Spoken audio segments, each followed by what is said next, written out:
It was the longest day of the year on the planet Veridia, which was a cruel joke when you're standing inside a glass and steel terrarium called the Royal Palace of the Solarium. The two suns, a fat orange one and a smaller, furious white one, were relentless. They didn't just shine. They hammered the capital city of Ethel, turning the paved plazas into shimmering mirages and making the air so thick you could almost taste the metal from the city's massive energy core. That's where I was, standing in the middle of it, right in the heart of the palace's grand atrium of worlds. It's a cavernous space, a good 100 meters across, shaped like an overturned bowl. The floor is polished obsidian so black and clear it's like looking into an abyss, reflecting the crowd above. The ceiling wasn't just a ceiling. It was a living holographic map of the known galaxy, with stars and trade routes slowly pulsing in pale blue light. And I was the only human in the room. Well, me and the princess. I'd been assigned to her protection detail 3 years prior, a placement that was more political insult than genuine trust. The Viridian Empire, for all its talk of being a bastion of galactic civilization, was a collection of tall, elegant beings with skin like pale marble, elongated features, and hearts that beat once for every 3 hours. They were old, ancient, powerful. To them, humanity was an upstart species, scrappy and a bit brutish, useful as soldiers or laborers but not much else. Getting this job was the diplomatic corps way of saying, look, we're participating, while the Viridians probably saw it as a way of giving their princess an exotic, somewhat amusing pet. My name is Elias Vance, and I was a 17-year veteran of the United Earth Marine Corps. I'd seen the mud of frontier worlds, the sterile chill of space stations, and the cold, dead eyes of more alien species than I cared to remember. I was 6'2", built like a brick wall, and I had a face that looked like it had been used as a practice canvas for a cartographer of pain. I wasn't here for my diplomatic charm. Princess Anya was the direct opposite. She was slight, even by Viridian standards. Her skin was the color of fresh cream, and she had these large, luminous eyes the color of twilight. She was quiet, not shy but thoughtful. There was a weight in her silences that made you feel like she was seeing things you weren't, noticing details you'd miss. The event was the Festival of Proclamation, a quadrennial affair where the Viridian Empress, her mother, would reaffirm the bonds between the Empire's hundreds of vassal worlds. The atrium was packed with delegations from 100 different star systems. There were the sleek, silver-skinned praxis from the core worlds, all sharp angles and predatory elegance. There were the bulky, four-armed Gorlax traders who looked more like living granite than flesh and blood. And mingling among them were delegates from fringe worlds, from nebulae, from systems so far away their names were just a string of static on a comms channel. The air hummed with 1,000 different languages. It smelled of exotic perfumes, the ozone tang of hollow projectors, and the faint, musty scent of the ancient robes the Viridian nobles wore. It was a pressure cooker of politics and pride, and I hated every second of it. My position was to her right, a step behind, my hand resting lightly on the hilt of my sword. Not a laser rifle, not a plasma caster, a sword. A piece of high-carbon steel, folded 1,000 times with a sharp edge and a leather-wrapped hilt that was worn smooth by my hand. It was a ceremonial thing, they said. A symbol of the outdated and quaint human tradition of close-quarters combat. A joke.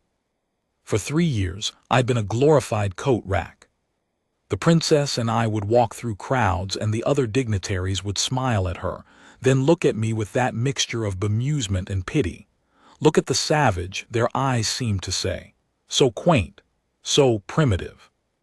But I saw things, I had to, that was my job. My eyes weren't just for show. They were trained to pick out the slightest deviation from the norm. And on that day, under the weight of the twin suns and the hum of galactic politics, my instincts, honed on bloody battlefields and through years of paranoia, started to scream. The crowd was too attentive. The dozens of species gathered were there to pay respect, but there was a current under the surface of their collective gaze, a laser focus that had nothing to do with the Empress. The Cathari delegation, a quartet of avian-looking creatures with iridescent feathers and no visible eyes, were positioned near a pillar. They were taller than me, and they could rotate their heads almost 360 degrees. In the past, they'd been aloof, preening. Now one of them was leaning forward, its head tilted in a way that didn't seem like listening. It looked like measuring. A pair of Tarkin agents who were meant to be part of the Empress's own security were stationed at the main entrance. They were hulking things covered in chitinous armor. Normally, they were as stoic as statues, but I noticed the subtle movements of their mandibles, a rapid-fire clicking that was their form of subvocal communication. They were talking, coordinating. My eyes scanned the balcony. The royal family's box was empty, save for 2 Praetorian guards.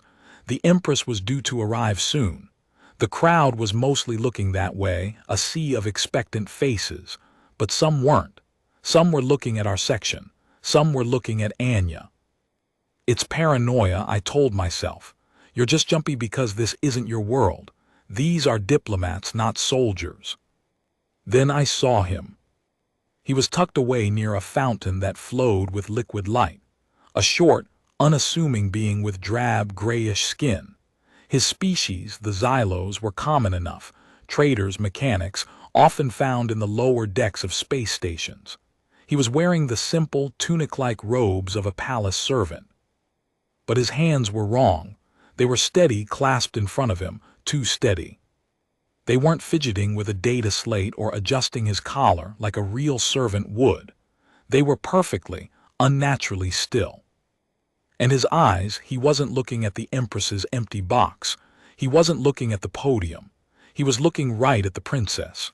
Not a general glance at our direction. His gaze was a pinpoint lock, focused and unwavering. I'd seen that look before in the eyes of a sniper zeroing in on a target. A cold shiver as sharp and quick as a knife went down my spine. The hum of the crowd faded to a dull roar. The holographic stars above seemed to spin a little faster. The air in my lungs felt thin. I leaned in just a fraction of an inch, my voice a low rumble that only she could hear. "Princess, when the Empress arrives, stay close. Do not move from my side." She didn't flinch. She didn't look at me. She just gave the tiniest nod, the fabric of her flowing, silver dress rustling almost imperceptibly. She was a princess in a den of wolves, but in that moment I felt her trust, a thread of it as thin as silk, connecting us. That was the moment the world fell apart. A single crystalline chime rang out through the atrium. The herald, the Empress was entering. The great doors at the far end of the hall began to slide open, revealing a shaft of pure, bright light from the hall beyond. And then everything moved at once. The security schematics, the subtle tells, the misplaced gaze, it all clicked into place with a horrifying, visceral clarity. It was an assassination, a coup.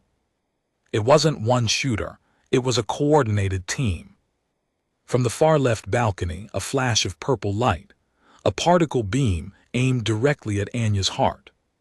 From the crowd near the fountain, the Xylo servant lunged, his hands blurring as they drew a pair of wicked, vibrating knives from inside his tunic. The 2 Tarkin guards at the door, who were supposed to be protectors, turned their massive, heavy plasma rifles on the princess. 3 threats, simultaneous. The assassination was designed to be absolute. The beam would kill her, the blades would ensure it, and the plasma cannons would vaporize the evidence and anyone standing in the way, including me. The entire atrium seemed to gasp, a collective intake of breath that sucked the air from the room. It was the sound of 1,000 hearts from 100 worlds syncing up in a moment of pure, primal shock. For a split second, no one moved. It was like looking at a painting, a freeze frame of imminent, violent death. The particle beam was the fastest threat, a lance of hateful light crossing the distance between the balcony and Anya in a nanosecond. It was a death sentence delivered at light speed. But I wasn't a diplomat, and this wasn't a ceremony. 3 years of standing by, of being a joke, of watching and waiting. 17 years of combat, of learning to read a battlefield, of knowing that the universe is full of things that want to kill you. It all coalesced into a single, fluid motion. I was closer to her than her own shadow. I saw the flash. I heard the sharp, almost silent hiss of the beam as it sliced the air. I didn't think, I just moved. The world became a smear of light and sound. My body knew what to do before my mind could catch up. I was a hurricane of muscle and instinct. My right hand, the one resting on my sword, didn't go for the blade. It grabbed Anya by the shoulder and yanked her down, throwing her to the polished obsidian floor with a force that was more tackle than move. She went down in a cascade of silver silk, a soft gasp escaping her lips. And my left hand, my strong hand, moved to my belt. I wasn't reaching for my sword. I was reaching for the one piece of modern technology I was allowed to carry, the device that was supposed to be my link to the palace security net. I didn't need to link to the palace net. My fingers found a small, nondescript disc and I crushed it. A shimmering silver bubble, 2 meters in diameter, erupted around us. It wasn't a shield, not a military-grade defensive field. It was a personal privacy bubble, the kind used by high-end diplomats for confidential meetings. The particle beam hit the bubble and detonated a meter above Anya's head, the energy shattering against the shimmering field like a wave on a rock. The force of the explosion sent a shockwave through the air, a concussive blast that flung some of the nearer delegates off their feet and left my ears ringing. The Xylo's assassin, his knives flashing, was now 5 feet away. He was fast, too fast. The blades were a silver blur, humming with deadly power. But he was still a few feet away, and I had a precious millisecond to react. My hand finally found the hilt of my sword. The sword I was supposed to be carrying for show. The room fell silent. The flash of the particle beam had cleared, leaving the atrium in a state of stunned paralysis. Everyone, from the Praetorian guards to the Gorlax traders, was frozen in place, their eyes wide with shock and confusion. All eyes were on me. The ceremonial guard, the joke, the primitive human. I was on one knee, the princess's head tucked safely under my arm. The shimmering privacy bubble was flickering and dying, its energy spent. And in my hand, held in a low guard, the point aimed at the ground, was my sword. It wasn't just a piece of steel anymore. It was a statement. The Tarkin guards raised their rifles, their movements slower now, filled with hesitation. The other assassins hidden in the crowd were exposed, their surprise making them hesitate. The 2 creatures near the balcony were scrambling, their plan in ruins. They had expected the beam to be fatal or at least disabling. They hadn't counted on me, on the damned human bodyguard. The Xylo's assassin was the only one who didn't hesitate. He leaped, a blur of gray and silver, a high arcing flight that was meant to bring his knives down into Anya's unprotected back. It was a beautiful, lethal jump, perfectly executed. In any other context, I might have been impressed. I wasn't. I rose to my feet in the same motion. I used to push Anya further behind me. My body was a well-oiled machine, my mind utterly focused on the single, beautiful objective of keeping her alive. The Xylos was in midair. The world was a blur.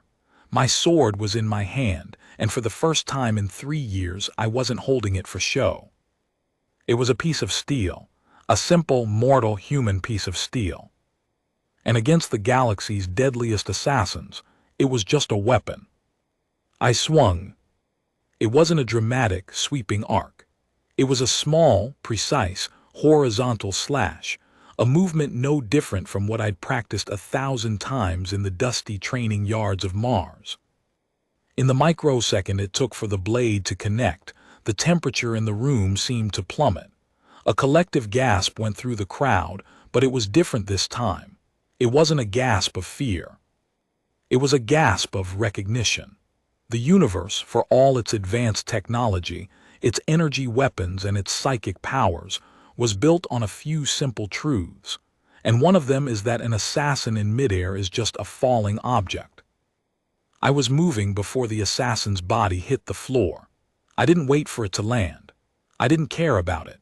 In a fluid motion that was muscle memory, I'd already stepped over the crumpled form and was taking a stance, my sword held in a two-handed guard, the blade pointing straight at the balcony where the particle beam had originated. My eyes swept the room.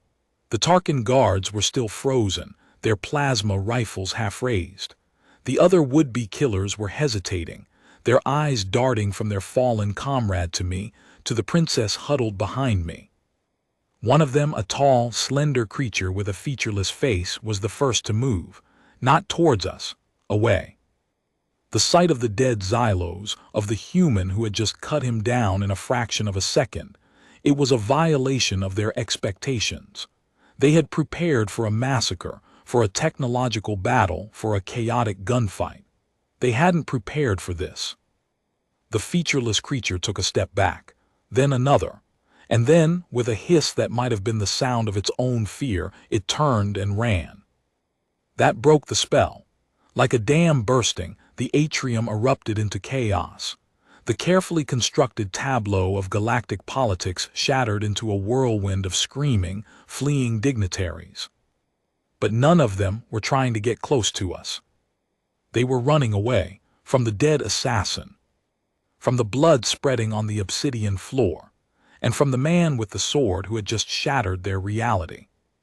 The Tarkin guards were backing away now, their mandibles clicking so fast it sounded like a string of firecrackers. They weren't raising their rifles, they were lowering them.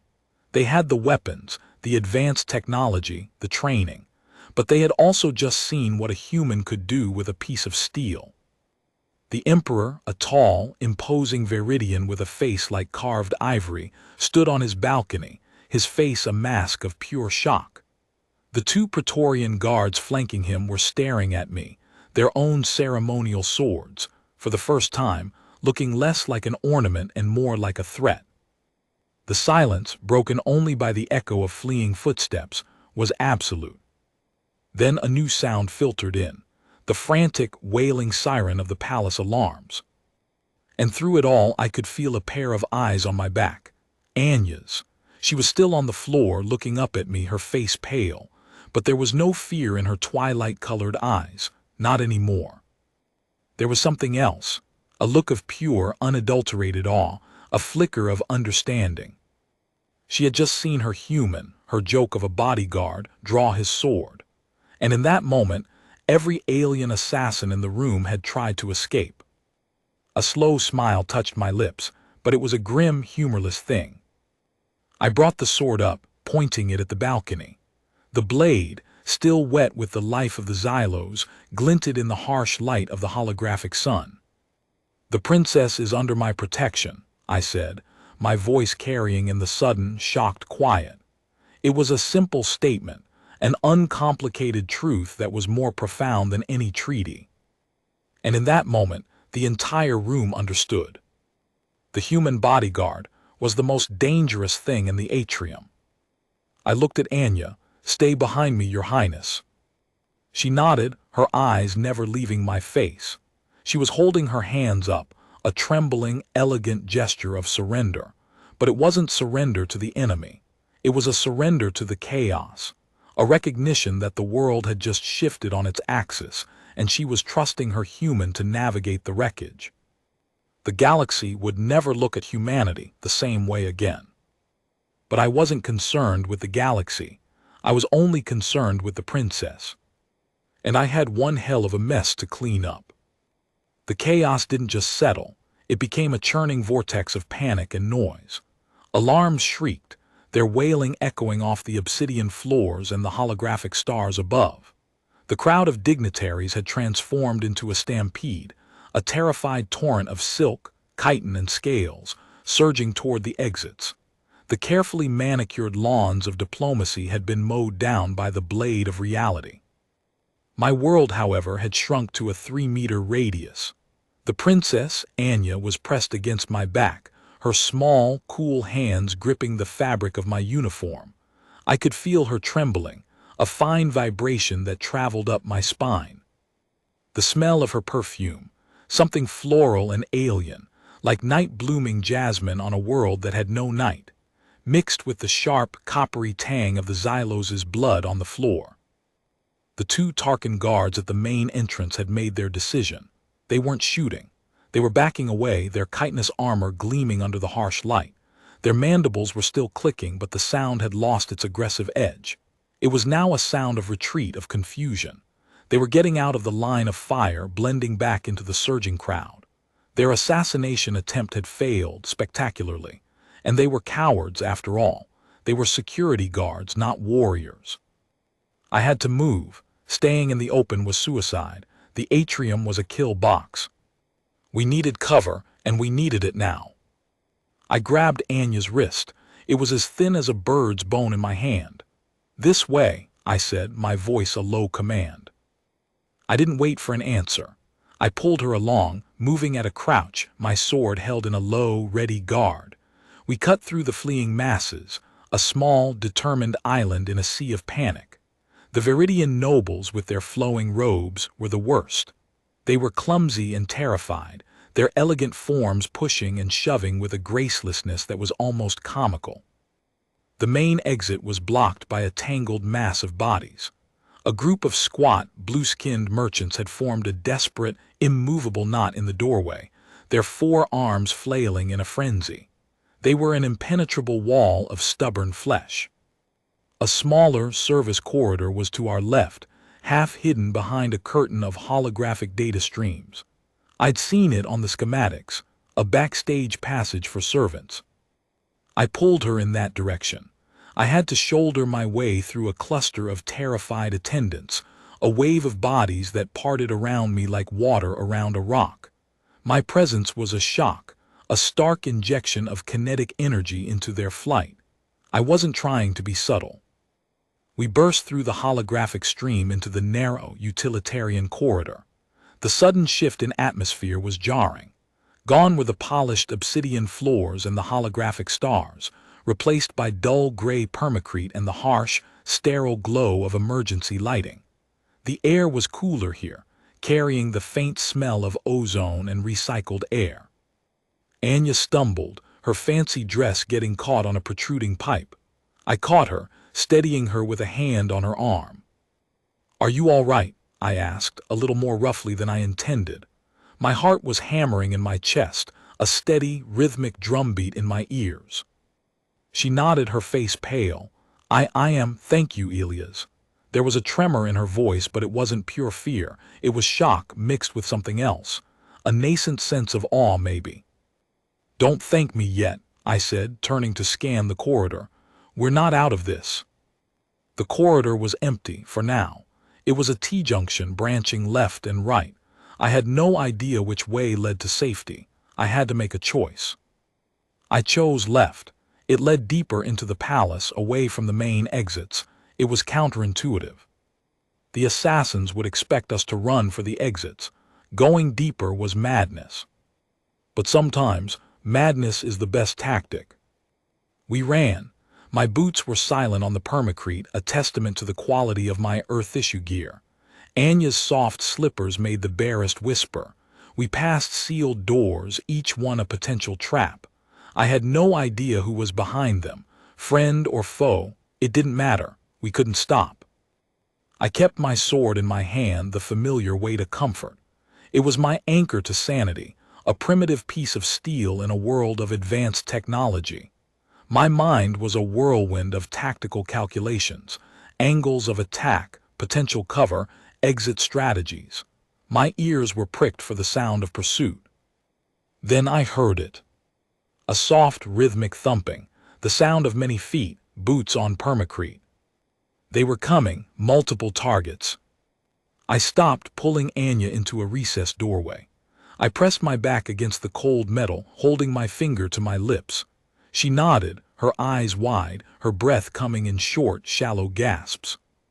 The sound grew louder. They weren't trying to be quiet.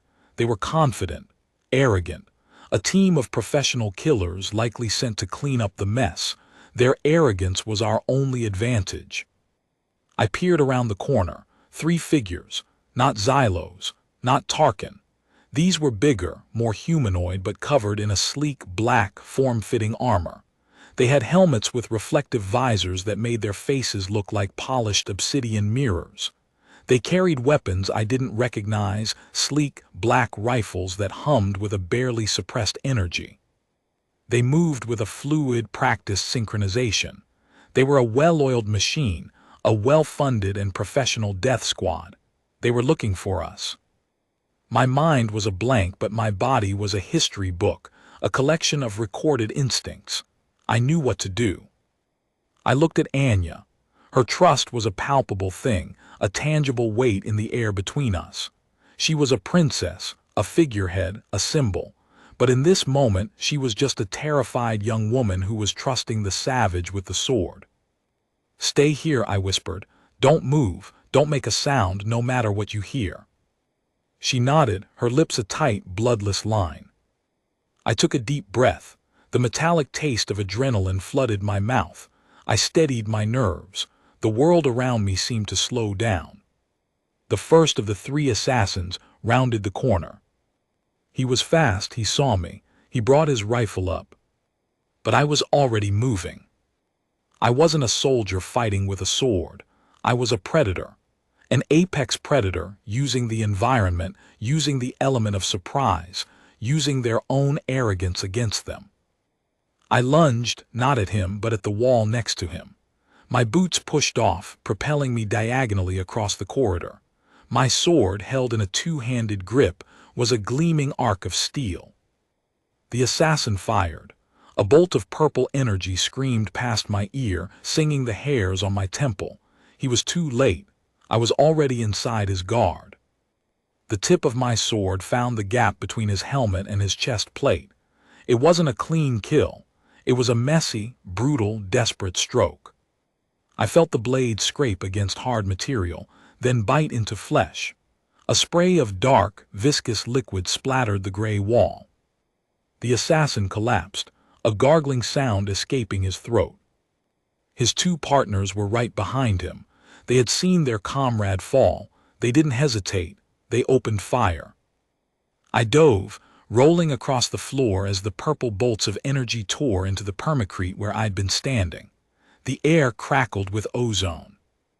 I was behind the fallen assassin now, using his body as a shield. It was grotesque, but effective. The bolts from his partners were impacting the dead body, sending small showers of black armor fragments and dark blood into the air. I wasn't fighting, I was surviving, I was buying time. One of the assassins was advancing, his rifle trained on my position. The other was flanking, trying to get a clear shot. I didn't have a clear shot, I was pinned. Then I saw it. A small recessed panel on the wall to my left. A fire suppression system. It was a standard design, common across 1,000 worlds. The kind of thing a maintenance worker or a soldier who had spent too many years on too many ships would recognize. I didn't think, I just reacted. I scrambled backward, ignoring the pain as my shoulder scraped against the wall. I reached out and slammed my fist into the panel. A klaxon blared, a high-pitched, deafening shriek. From nozzles in the ceiling, a thick, white, chemical foam began to rain down. It wasn't water. It was a viscous, fire-retardant sludge that was designed to smother flames and, with a little luck, obscure vision. The corridor became a swirling blizzard of white. The assassins were momentarily blinded, their helmet sensors struggling to compensate for the sudden, drastic change in the environment. It was the window I needed. I used the foam as cover, moving in a low crouch. I could hear them shouting, their voices distorted by the hiss of the foam and the shriek of the alarms. They were trying to regroup. I got to the nearest one. He was standing, firing blindly into the white cloud, trying to find the target he'd lost. He never saw me coming. My sword was a blur, a single upward slash. It wasn't pretty, it was fast and functional. The assassin collapsed with a wet thud. The third one was smarter. He'd retreated, back the way they'd come. He was trying to get clear of the foam to get a good line of sight. I was on him in a flash. A quick slashing cut across the back of his legs and he was down. A swift, efficient thrust to the gap between his helmet and his chest plate and he was done. The corridor fell silent. My breath was ragged, misting in the cold air of the foam. The stuff was everywhere, a thick white blanket on the floor clinging to my uniform, smearing my face.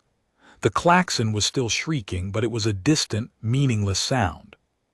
I looked at the 3 dead assassins. They were just bodies now, broken, brutalized tools of violence. I turned and walked back to the recessed doorway. Anya was still there, pressed against the wall. Her face was a mask of raw terror, her eyes wide and staring. She had seen everything. "They're gone," I said, my voice hoarse, "but we have to keep moving."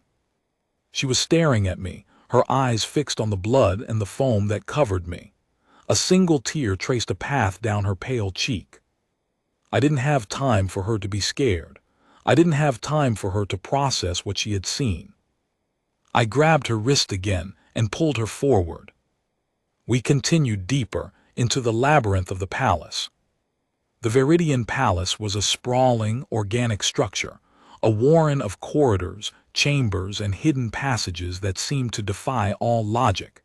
It was a testament to their arrogance, their belief that they were untouchable. I, however, had no such illusions.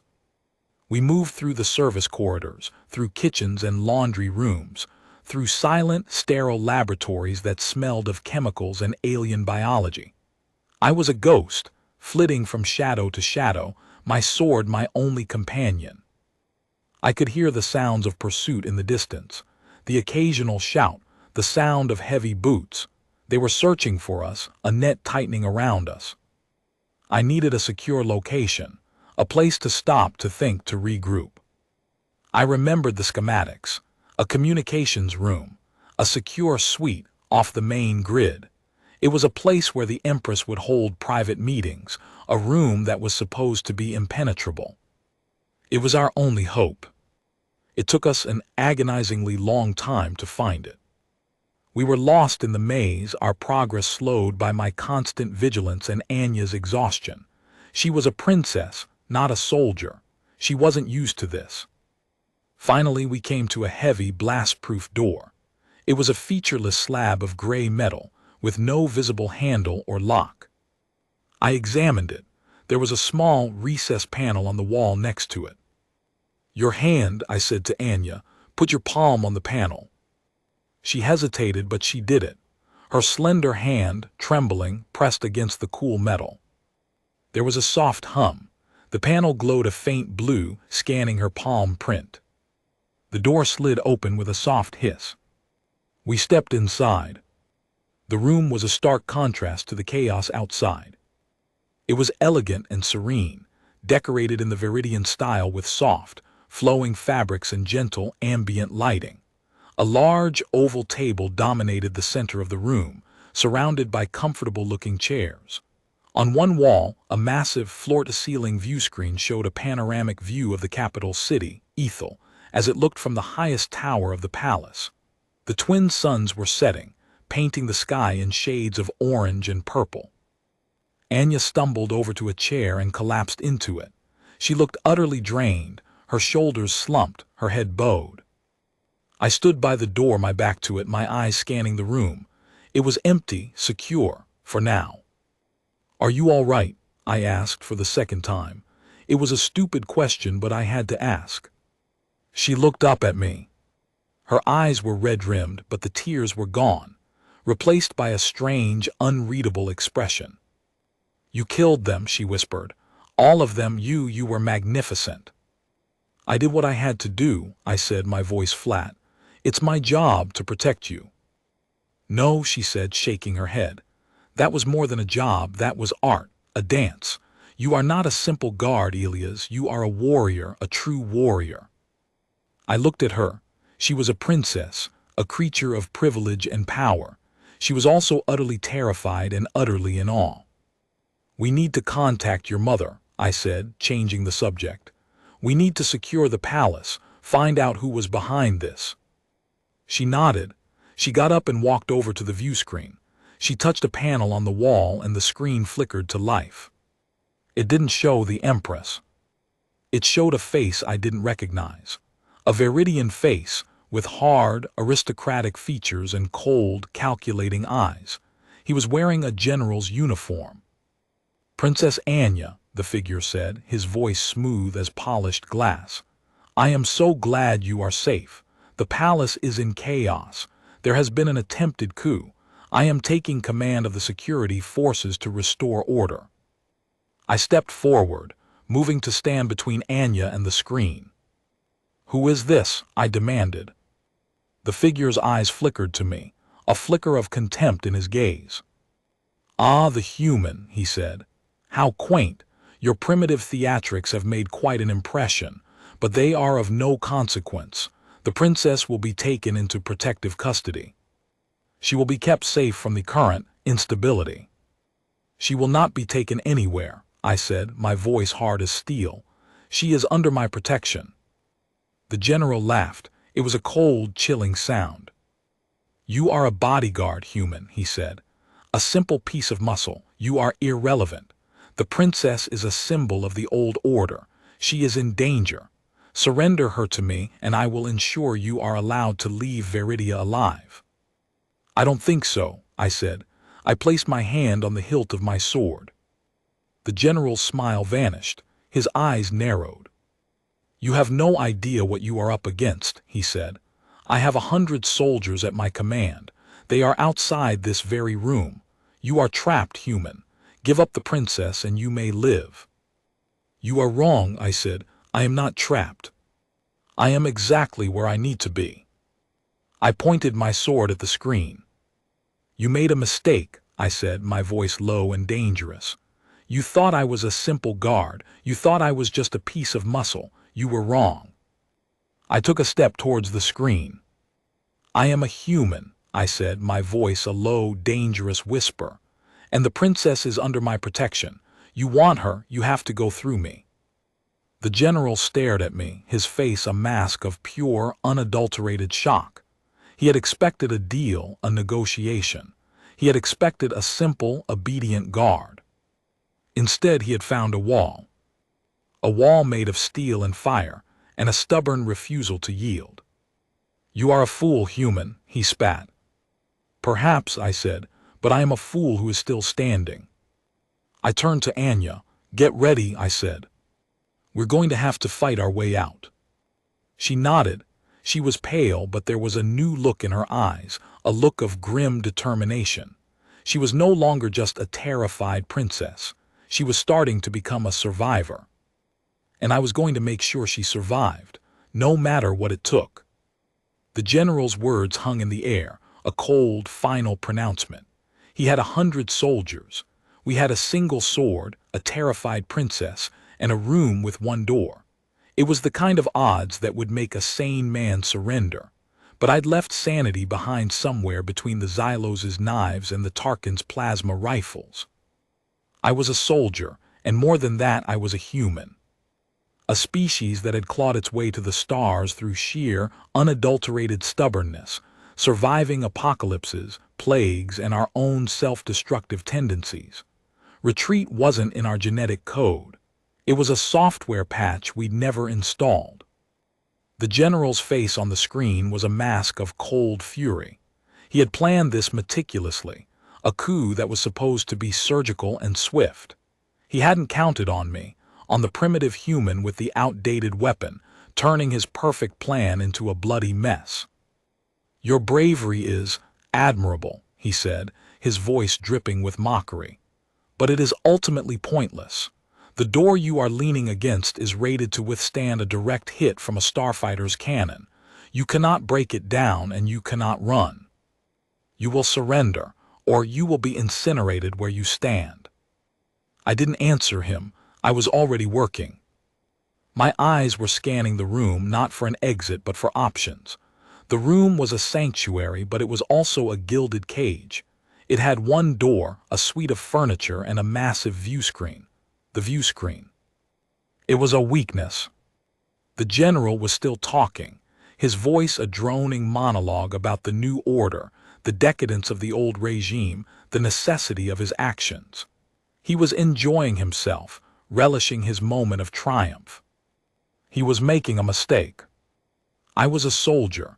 I knew the psychology of a commander who had cornered his prey. They became comfortable. They became careless. They started to gloat. It was a fatal flaw, one I intended to exploit. I turned to Anya. Her face was pale, but there was a flicker of defiance in her twilight-colored eyes. She was holding herself together, a fragile statue of grace and dignity in the face of annihilation. "Your Highness," I said, my voice low enough that the general's microphone wouldn't pick it up. "I need you to trust me, more than you have ever trusted anyone." She gave me a single, sharp nod. "When I give the word," I said, "I need you to get on the floor, cover your head, don't look up." She didn't question me, she just nodded again. The general had finally stopped his speech. He was waiting for my answer. "Well, human," he asked, "have you decided, do you wish to live?" I looked at him, a slow, cold smile spreading across my face. "I've decided," I said. "You're right, I am trapped. And you're right, the door is too strong to break down." I paused, letting the moment hang in the air. "But," I continued, "you forgot one thing." The general's eyes narrowed. "And what is that, human?" I pointed my sword at the giant view screen. "You're standing in a window." The general's face flickered with confusion for a split second. Then he understood. His eyes went wide. He was in a command center, a room with a giant window, a room on the top floor of a tower, a room that was right next to this one. I didn't wait for him to react. I turned, pivoting on my heel, and brought my sword down with all my strength. It wasn't a delicate fencing move. It was a brutal, overhead chop, the kind of strike designed to break a bone or split a shield. The blade slammed into the edge of the view screen. It was just a holographic projection, but it was anchored to a physical frame. A thin, fragile frame. The screen flickered. The image of the general and his command center stuttered and dissolved. The panoramic view of Ethel vanished, replaced by a swirl of static and error messages. And then, with a sickening groan, the entire wall gave way. The view screen wasn't just a screen. It was a piece of the wall, a massive plate of material that was designed to be a window, but could also serve as an emergency exit. It was held in place by a series of latches. My sword had found the main release mechanism. The wall, the entire 10-foot by 10-foot section of it, tilted outward, pivoting on its bottom hinges. It swung open, revealing the open air and the breathtaking, terrifying drop beyond. A cold, powerful gust of wind howled into the room, whipping Anya's hair into a frenzy. The air was thin, and the temperature plummeted. The general's command center was directly across a 60-foot gap. It was a separate spire, connected to this one by a narrow, aerial walkway that was currently retracted. I could see the general through the massive windows of his own room, his face a mask of pure, unadulterated shock. He was surrounded by his officers, all of them scrambling for their weapons. I had done the unthinkable. I had created an opening where none existed, a path through thin air. But it was a path of no return.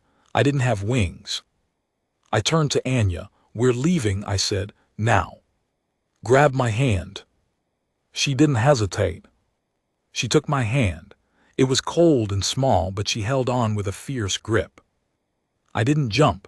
I stepped, pushing off the edge of the shattered frame with my boots. It was a controlled fall, a calculated plummet. We were falling. The wind was screaming past us, tearing at our clothes, stealing our breath. We were falling, a tiny, insignificant speck against the vast, darkening sky of Viridia, the twin suns painting the clouds with fire. But I was a soldier. I didn't fall without a plan. Below us, the spire of the general's command center rushed up to meet us. It wasn't a smooth landing.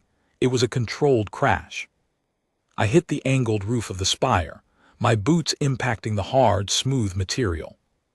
The impact jarred every bone in my body, sending a shockwave of pain up my legs. I released Anya's hand, using my free arm to brace myself, rolling with the momentum. I landed in a heap, a tangle of limbs and fabric on the roof of the spire. The wind was howling and I could hear Anya gasping for breath beside me. The fall was maybe 25–30 feet, enough to kill a man if he hit wrong, enough to break every bone in his body. But I was a human and I was too angry to die. We lay there for a moment, breathing heavily. The sky was a bruise of purple and orange. The city of Ethel sprawled below us, a glittering sea of lights. A warning klaxon began to blare from inside the spire. The general's command center. They were aware of our intrusion. Up, I said, getting to my feet. I was battered, bruised, and the impact had wrenched my shoulder, but I was still standing. I hauled Anya to her feet. She was a wreck, her dress torn and dirty, her hair in tangles. But her eyes, those twilight-colored eyes, were blazing with a fierce, defiant fire. I looked around. We were on the roof of the spire, a flat, featureless surface. A door, a heavy metal hatch, was set into the roof, a few feet away. "That's our way in," I said. We ran. The hatch was unlocked, probably left open by the servants who maintained the roof's ventilation systems. I wrenched it open, revealing a ladder leading down into the darkness. I let Anya go first, then I followed, sealing the hatch above us. We were in a service corridor, a maze of pipes and cables. It was dimly lit, and it smelled of oil and ozone. We moved quickly, silently. The corridor sloped downwards, leading deeper into the spire. I had a vague sense of where we were, a mental map of the building that I had constructed from the schematics I'd memorized. We found a junction, a small, cramped space where several corridors converged. There I saw it, a weapons locker, the door hanging open. It was a standard design for a security force. I didn't know if the general's men were using standard Veridian equipment. I looked inside. There were a few rifles, a couple of sidearms, and a small, compact device that looked like a grenade. It was a flashbang, a standard piece of non-lethal crowd control. It was perfect. I grabbed the flashbang, clipping it to my belt. I didn't take the rifles. I had my sword. It was all I needed. The sounds of pursuit were growing louder. Heavy boots on permacrete echoing from multiple directions. We were being herded. "This way," I said. We ducked into a narrow, dark maintenance duct. It was a tight fit, barely wide enough for us to squeeze through. The air was thick with dust and the smell of ancient machinery. We emerged into a vast, open space. We were in the general's command center. It was a huge, circular room with a central command console and dozens of workstations. Screens and holographic displays covered the walls. It was buzzing with activity, filled with officers and soldiers.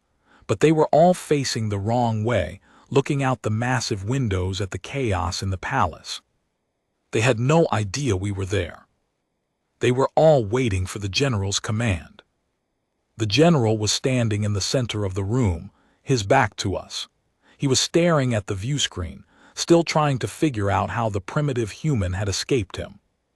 "He's not here," the general was screaming, his voice a high-pitched shriek of rage. "Find him, he has the princess. He can't have gone far." I smiled. I reached down and pulled the flashbang from my belt. I pulled the pin, counted to 3, and tossed it. The device sailed through the air, a small, unassuming metal ball. It landed at the general's feet. He looked down. His eyes went wide. The flashbang detonated. A searing white light filled the room, followed by a deafening, concussive blast. The effect was immediate. The room was plunged into chaos. Men and women screamed, clutching their eyes and ears. The lights flickered. The holographic displays on the walls went haywire. The general was on his knees, his hands over his face, screaming. I moved. I was a shadow in the chaos, a silver blur in the disorienting, screeching aftermath of the flashbang. My sword was out, a gleaming extension of my will. I didn't have to kill them all. I just had to make them understand who was in charge. I grabbed the general, hauling him to his feet by the collar of his uniform. I pressed the edge of my sword against his throat. Call off your men, I snarled into his ear. Now. He was shaking, his face a mask of shock and terror. He was a creature of power and privilege, a man who had never faced a real threat, a man who had never tasted his own mortality. Do it, I roared. Stand down, he screamed, his voice a choked, ragged sob. Stand down, all of you, disarm. The command, blurted in terror, was obeyed immediately. The soldiers, dazed and confused, dropped their weapons. They put their hands in the air. It was over just like that. The coup was broken. The general had been humiliated, defeated by a single human and a piece of steel. Anya stepped out of the shadows, her head held high. She walked to the central command console and looked around at the chaos. You are all under arrest, she said, her voice clear and sharp. This rebellion is at an end. Your general is a traitor. The room was silent. The soldiers stared at her, a mixture of shame and fear on their faces. They had just witnessed the impossible. They had seen a single man, a primitive human, defeat a squad of soldiers, survive a fall from a tower and capture their general. They had seen a princess, a symbol of the old order, emerge from the chaos with her head held high. Take them away, she said, gesturing to the security troops who were now entering the room. They complied. The general was dragged away, still screaming impotent threats. The soldiers were led out in handcuffs. And then it was just the two of us. Anya turned to look at me. Her face was streaked with dust and tears, but she was standing tall, her back straight, her chin held high. The shock was fading, replaced by a grim, determined resolve. Elias, she said, her voice a whisper, thank you for everything. You saved my life. You saved the Empire. I sheathed my sword. It's my job, Your Highness. No, she said.